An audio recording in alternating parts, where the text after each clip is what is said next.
monsieur, bonjour, bienvenue dans Chine France le journal, votre émission quotidienne d'information sur la Chine en français sur Mandarin TV. Sans transition, voici les titres de l'actualité. Bientôt un nouveau vaccin par inhalation contre le Covid-19. La Chine étudie actuellement une nouvelle méthode vaccinale par inhalation. Face à une résurgence de cas de Covid-19 dans certaines provinces chinoises, la ville de Zhangjiajie a fermé ses sites touristiques. Pour aider les zones sinistrées par les récentes catastrophes naturelles, la Chine alloue 795 millions de yuans. Située à seulement 18 km du nouvel aéroport international Tianfu de Chengdu, la ville chinoise de Ziyang s'ouvre aux investissements étrangers. Renouvellement de l'exposition de collection du Centre Pompidou à Shanghai avec le second chapitre de son parcours intitulé « La voie des choses ». La Chine étudie actuellement une nouvelle méthode vaccinale par inhalation. La Chine teste actuellement une méthode vaccinale contre le Covid-19 qui ne nécessite pas de piquer le bras. Il s'agit d'un inhalateur qui agit comme un sérum. Des essais cliniques sont en cours. Selon plusieurs agences officielles, il serait concluant en phase 1, testé sur 130 personnes en Chine sans aucun effet secondaire. L'Institut militaire de médecine est actuellement en phase 2 de l'essai clinique dans la ville de Wuhan. Et dans la lutte contre le Covid-19, la Chine a fait de son mieux en fournissant plus de 700 millions de doses de vaccins contre le Covid-19 aux pays à travers le monde, notamment aux pays en développement, a indiqué jeudi un porte-parole du ministère chinois des Affaires étrangères. Le porte-parole Zhao Lijian a fait ses remarques lors d'un point presse quotidien pour répondre à une question sur l'assistance vaccinale de la Chine. Notant que la Chine a aidé plus de 100 pays à sauver des vies et à lutter contre l'épidémie sans y attacher de conditions politiques, le porte-parole a indiqué que si de tels efforts sont considérés comme de la diplomatie vaccinale de la Chine est très populaire et conforme aux intérêts communs de la communauté internationale. Ces pays qui accusent et calomnient la Chine doivent d'abord se demander ce qu'ils ont fait pour le monde, a déclaré M. Zhao. En Chine, certaines provinces connaissent récemment une résurgence de cas de Covid-19. Pour y faire face, Zhangjiajie, une célèbre ville touristique de la province chinoise du Hunan, dans le centre du pays, a prévu de fermer tous ses sites touristiques vendredi matin.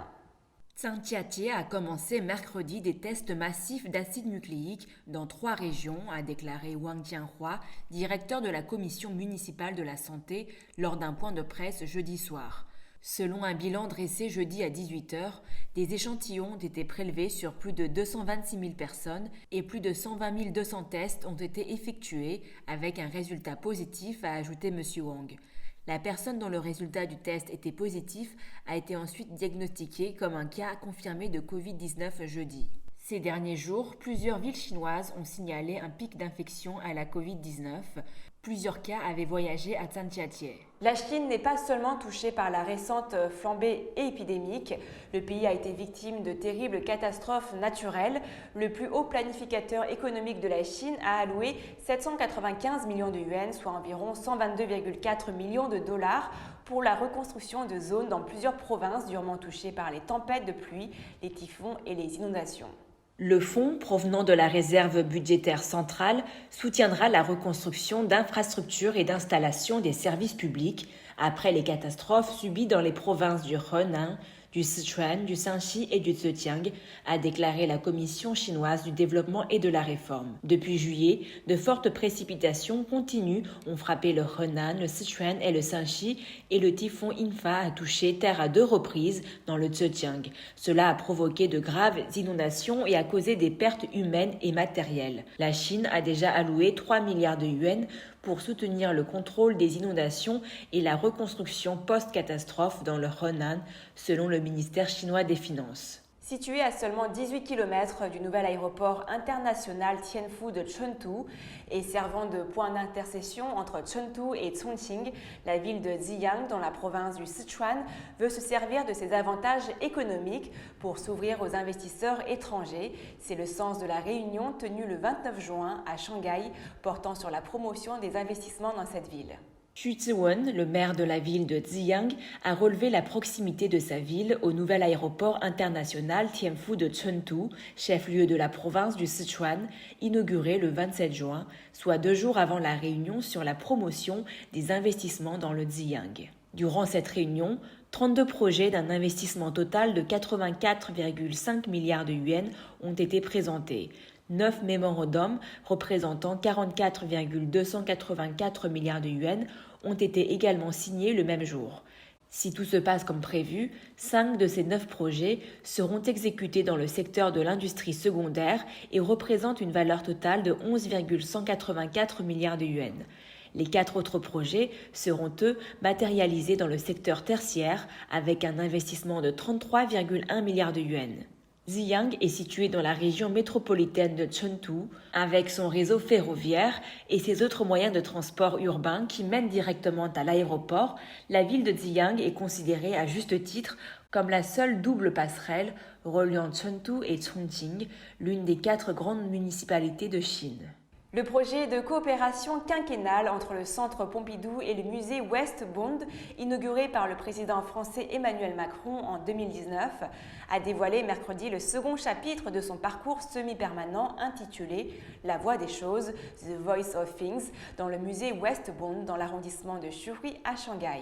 Il s'agit d'une partie importante du projet de coopération sur 5 ans entre le Centre Pompidou et le musée West Bund. Ce renouvellement important de l'exposition est également une étape significative dans ce projet de coopération culturelle sino-française. Le nouveau parcours a réuni des œuvres emblématiques des artistes comme Georges Braque, Pablo Picasso, Fernand Léger et Marcel Duchamp, ce qui révèle la diversité de l'art contemporain et suscite de nouvelles réflexions sur des sujets tels que la mondialisation, la société de consommation et la protection de l'environnement. Au début de l'année 2018, le West Bund Group de Shanghai a lancé un projet d'exposition quinquennale avec le Centre Pompidou, inauguré par le président français Emmanuel Macron en 2019. Dans le cadre du projet, 3 expositions semi-permanentes seront organisées dans le musée West Bund, offrant au public un aperçu complet et systématique de l'évolution de l'art moderne et contemporain dans le monde depuis le XXe siècle. L'exposition semi-permanente inaugurale, intitulée La forme du temps, a ouvert ses portes en 2019 et s'est terminée avec succès en mai 2021, alors que le second parcours, La voie des choses, durera jusqu'en février 2023. C'est la fin de votre journal. Merci à tous de l'avoir suivi. Pour vous abonner à la chaîne YouTube de Mandarin TV, rien de plus simple. Il vous suffit de cliquer sur s'abonner en bas à droite de la vidéo. Et pour ne rien rater, pensez également à activer la clochette de notification. Très belle journée ou très belle soirée à tous sur Mandarin TV.